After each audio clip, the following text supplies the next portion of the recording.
Olá pessoal, hoje a gente vai ver a segunda parte do livro Pronto para Me Amarrar, que chama O Casamento que Dura, capítulo 5, investigando o histórico familiar. E aqui nesse capítulo ele começa a falar que Bill e Lynn, eles fizeram aula de como pilotar. E enquanto eles faziam, e um deles, na verdade, tirou a habilitação para pilotar. E antes de você pilotar, você tem que conferir todas as coisas do painel. Se você é iniciante, está começando a pilotar ou tem a carteira, né, de pilotar recente, antes de você decolar, você tem que ver várias coisas para que não dê algum problema quando você estiver na altura. E ele disse que uma vez quando ele foi viajar, ele foi pilotar, ele foi primeiro abastecer, e a regra é, depois que você abastece, você mesmo vai conferir se a tampa do tanque está fechada. O que aconteceu? Ele disse, não, o fulano de tal que abasteceu, ele é muito responsável, então não preciso me preocupar. Quando ele estava nas alturas, ele começou a ouvir um barulho em cima do teto do avião, do helicóptero lá que ele estava.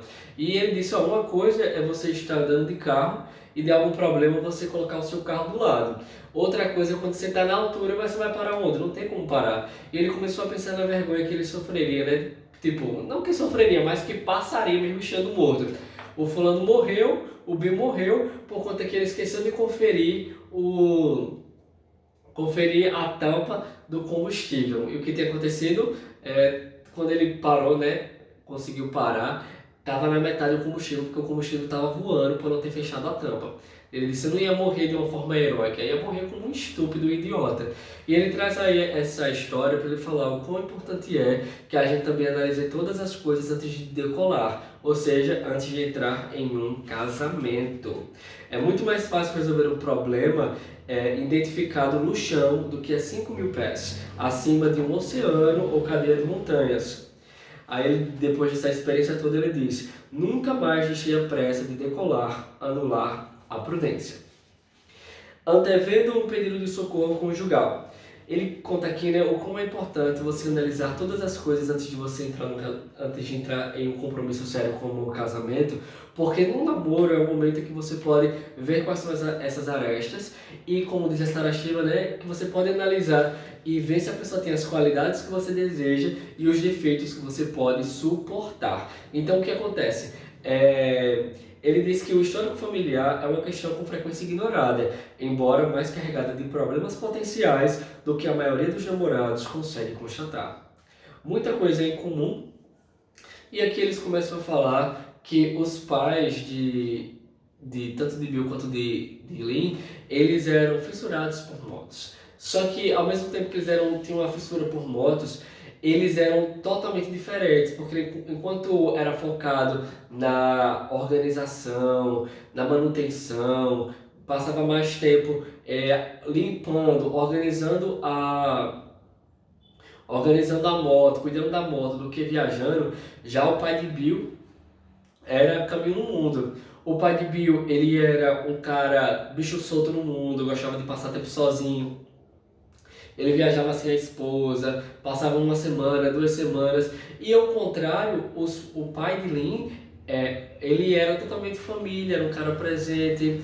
Outra diferença era que o pai de Lynn era totalmente prestativo nos serviços domésticos, ele era encanador, eletricista, fazia tudo, enquanto o pai do Bill não sabia fazer nada e pagava a todos os profissionais para fazer o que fosse em sua casa. E realmente, ele começa a falar que isso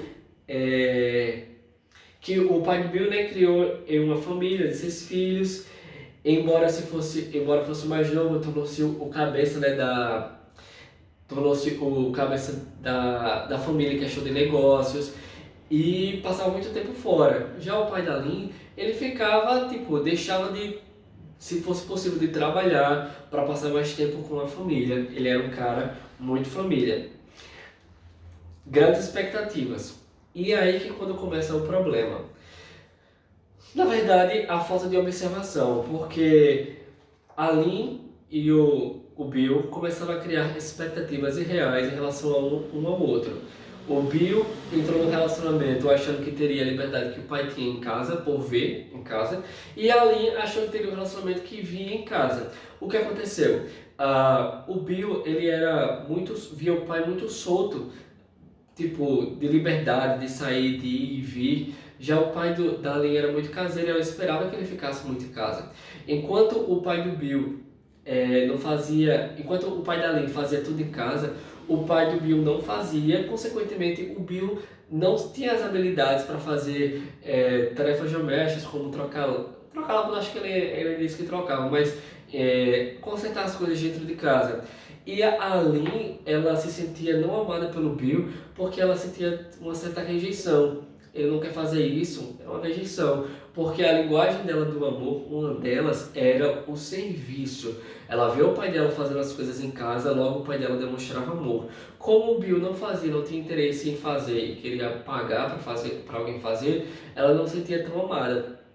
Então os dois criaram expectativas irreais, colocaram expectativas irreais um ao outro, que quando chegaram no casamento começaram a ter problemas.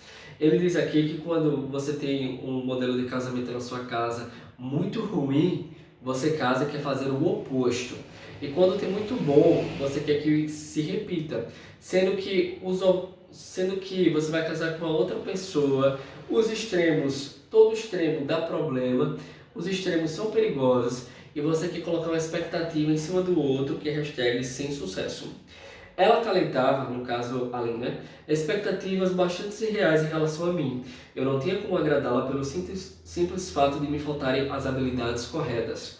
Além do mais, ela sempre via a ajuda doméstica do pai como um ato de amor e interpretava erroneamente minha reticência em tentar consertar as coisas como uma indicação de que não me importava com a nossa vida familiar.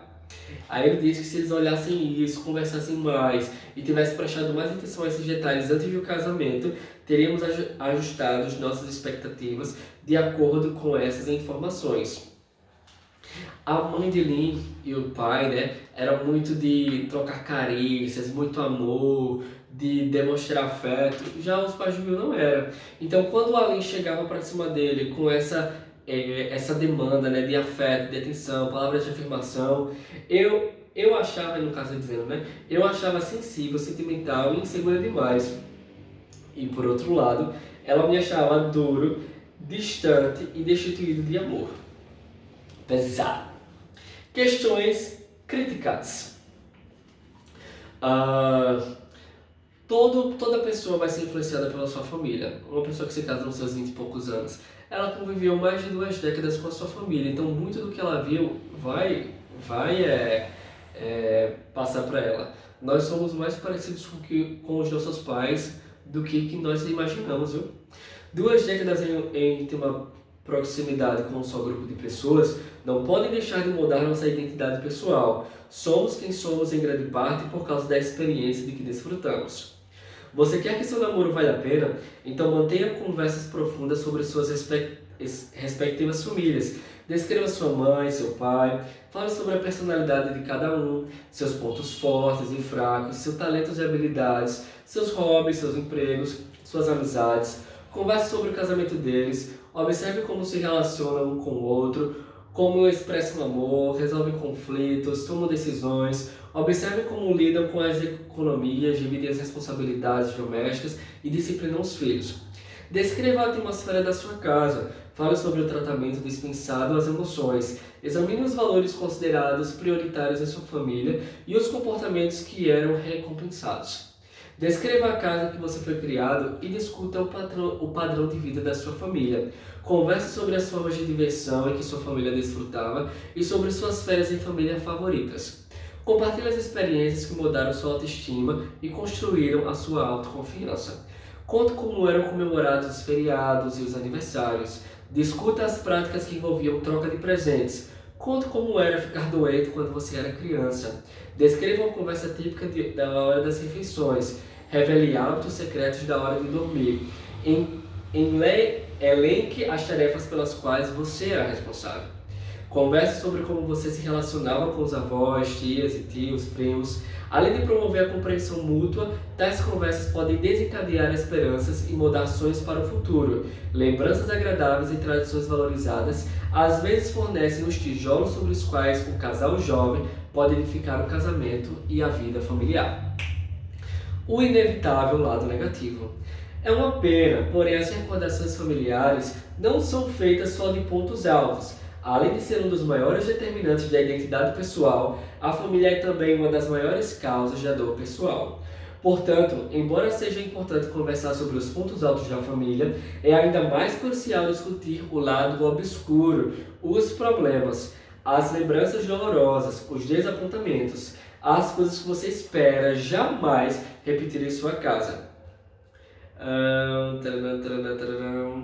Sim, aí ele fala o seguinte: na época do namoro, expresse o máximo, fale o máximo que você sente, o que aconteceu na sua família, porque muitas vezes a maioria dos traumas que nós temos, eles foram gerados na nossa família. E a gente quer passar um pano branco, a gente não quer falar sobre o assunto achando que vai se resolver. Mas como diz a Joyce Meyer, tudo que é enterrado vivo nunca morre.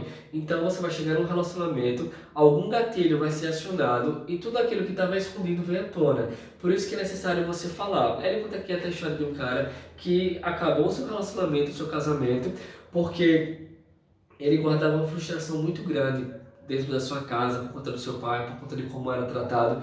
E quando ele casou, o mínimo que a esposa lhe perguntava, ele pedia para fazer alguma coisa, e soasse como pressão ou como uma obrigação, ele ficava fora de si. E ficou louco, sumiu, fugiu e nunca mais voltou para casa, acabou o relacionamento.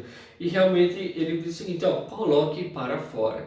Se há algum momento que você deve colocar tudo que você pensa e sente, é na época do namoro. Para evitar a dor emocional do abuso, aprende, no caso ele, o cara, né, aprender a bloquear a sua... Não, essa aqui foi uma mulher já. Para evitar a dor emocional do abuso, aprender a bloquear a própria sexualidade. Anos mais tarde nos encontros sexuais com o marido, fechava-se automaticamente. Despertar sua sexualidade exigiu uma jornada longa e dolorosa. Aqui é uma mulher, né, que ela foi abusada sexualmente na infância, e quando ela chegou no relacionamento dela, ela casou, ela tinha atração física pelo marido, mas na hora do sexo ela não tinha... O seu corpo não respondia, porque as suas emoções travavam. Logo, quando as suas emoções travavam, o seu corpo também travava. E isso porque ela tinha sofrido um abuso na infância e ela sentia cada toque algo invasivo.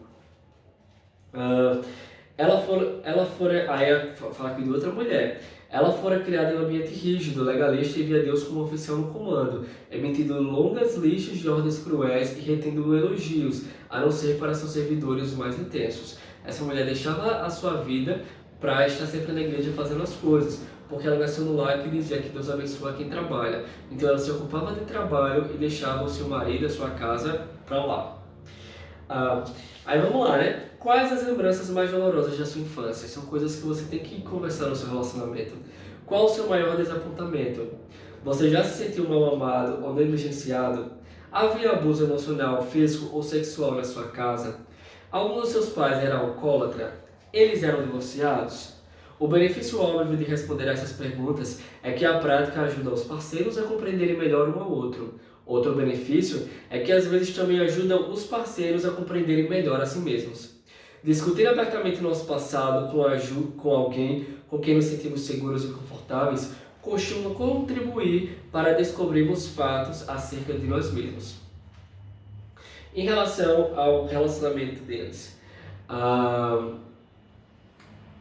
no caso ele fala que nem de um casal que prosperou no relacionamento e tudo mais, que os pais eram alcoólatras e abusavam, abusavam do álcool, era uma casa conturbada, e duas pessoas que têm o mesmo histórico se casaram.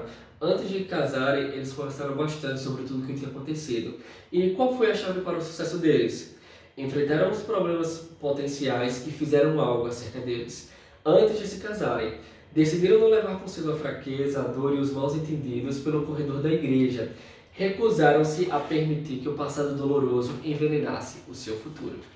A hora é agora. Com exagerada frequência, o namoro é dedicado aos encontros mirabolantes e conversas superficiais. Não cometa esse erro, faça seu namoro valer a pena, mergulhando bem abaixo da superfície. Descubra quem seu parceiro é de fato, escavando seu passado, examinando de perto a família em que ele ou ela foi criado.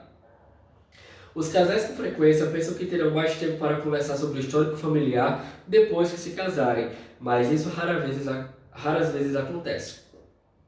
As responsabilidades da vida adulta em geral consomem mais tempo do que prevê os jovens casais. Por necessidades, as conversas se concentram na carreira profissional e nas responsabilidades domésticas e de criação de filhos.